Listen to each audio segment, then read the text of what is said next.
ಬುತ್ತಿಯ ಹೊತ್ತು ಹರಕೆ ತೀರಿಸಲು ಗಿರಿಗೆ ಬರುವೆವಪ್ಪ.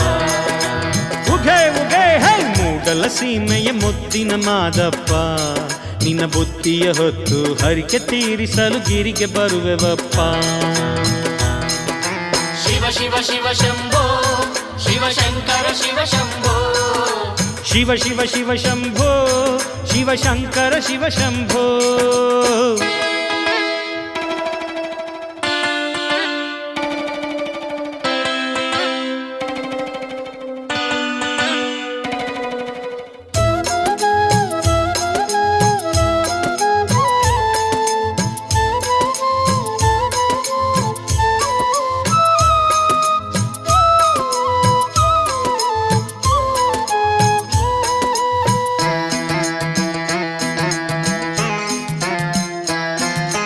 ವ್ರತವನ್ನು ಕೈಗೊಂಡು ನೇಮದಿ ನಡೆದಳು